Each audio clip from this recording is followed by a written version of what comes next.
વાંકાનેર તાલુકાના પંચાસિયા અને આજુબાજુના ગામના નાગરિકો ખખડધજ રોડ રસ્તા, જર્જરિત પુલ, તૂટેલા કોઝવે સહિતની સમસ્યાઓથી ત્રસ્ત. બાબતે પ્રાપ્ત માહિતી મુજબ વાંકાનેર તાલુકાના મોટા ગામો પૈકીના પંચાસિયા અને આજુબાજુના રાણેકપર, વાકિયા સહિતના ગામના નાગરિકો છેલ્લા લાંબા સમયથી ખખડધજ રોડ રસ્તા, જર્જરિત હાલતમાં રહેલ પુલ અને તૂટેલા કોઝવે સહિતની સમસ્યાઓથી હેરાન પરેશાન થઈ રહ્યા છે. ત્યારે બાબતે જવાબદાર તંત્રને અનેક રજૂઆતો કરવા બાદ પણ હજુ સુધી ગામ લોકોની એક પણ સમસ્યાનો ઉકેલ આવ્યો નથી. જેમાં હાલ પંચાસિયા ગામ તરફ જવાના રાતીદેવરીથી પંચાસિયા ગામ સુધીનો ખખડધજ રોડ, જેમાં મસ્ત મોટા ગાબડા અને સિંગલ પટ્ટી રોડની સમસ્યાથી ગ્રામજનો કંટાળી ગયા છે.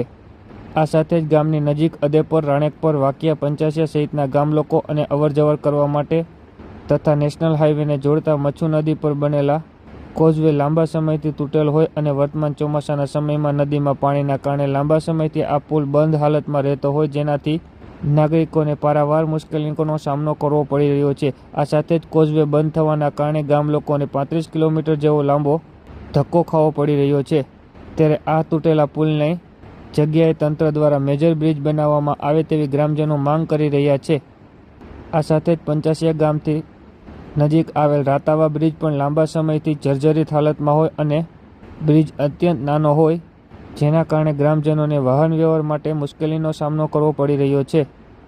ત્યારે આ તમામ સમસ્યાઓથી કંટાળેલા ગ્રામજનોએ તાત્કાલિક આ સમસ્યાના નિવારણ માટે જવાબદાર તંત્ર સમક્ષ ગુહાર લગાવી છે. આમ તો આ પુલ છે એ પંચાસિયા રાણેકપરને જોડતો પુલ ગણાય.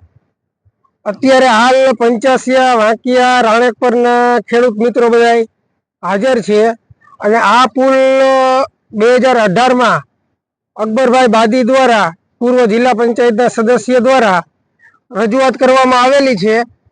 આજ સુધી આ પુલ ઉપર કોઈ પણ પ્રકારનું સમારકામ થયેલ નથી અને ચોમાસામાં તો ખાસ 15 થી 20 દિવસ, ક્યારેક ક્યારેક મહિનો માટે આ પુલ બંધ રહે છે અને ઘણા બધા ગામના મિત્રો આ પુલ પરથી પસાર થઈને ઢોવા પાટે જે ઇન્ડસ્ટ્રીયલ એરિયો છે એમાં નોકરી કરે છે.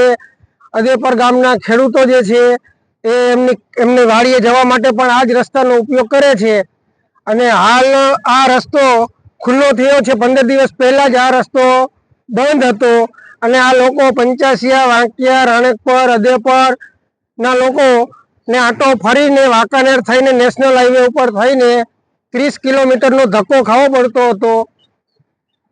રજૂઆત છે બધા પંચાસિયા, વાંકિયા, રાણેકપરના ખેડૂત મિત્રો ભેગા થયા છે અને વહેલામાં વહેલી તકે આનો કાંઈ યોગ્ય નિકાલ થાય એવી અમારી રજૂઆત છે. આ રસ્તો ઘણા ટાઈમથી બિસ્માર હાલતમાં છે. ચોમાસા દરમિયાન મહિનો બંધ રહે છે અને રાણેકપરના સ્ટુડન્ટ પંચાસિયા ભણવા માટે આવે છે. તેને ઘણીવાર મુશ્કેલી પડતી હોય છે અને પોતાનું જોખમ લઈને આ રોડ ક્રોસ કરીને આવતા હોય છે અને ઘણીવાર રજૂઆત કરવા છતાં આ રસ્તાની હજી મંજૂરી આપેલી નથી અને એનું કામ કરવામાં આવેલું નથી. અત્યારે આ પુલ તમે જોઈ શકો છો, ડેમેજ થયેલો છે અને અવારનવાર ગામ લોકોના બધા સહકારથી આ બધે રિપેર થાય છે અને કાંઈ બીજું તંત્ર કોઈ કંઈ ધ્યાન દેતું નથી. અવારનવાર કાંઈ ફેરા નાખવાના હોય કે બીજું કાંઈ હોય એ બધું ગામ લોકો થઈને કરી છે.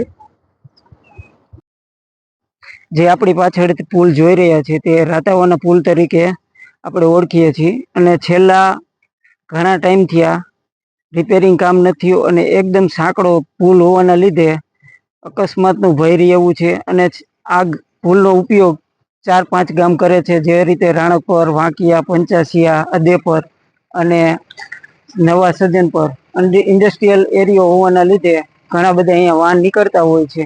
તો યોગ્ય સમારકામ કરી અને પહોળો પુલ કરી દેવા તંત્રને મારી નમ્ર અરજ છે.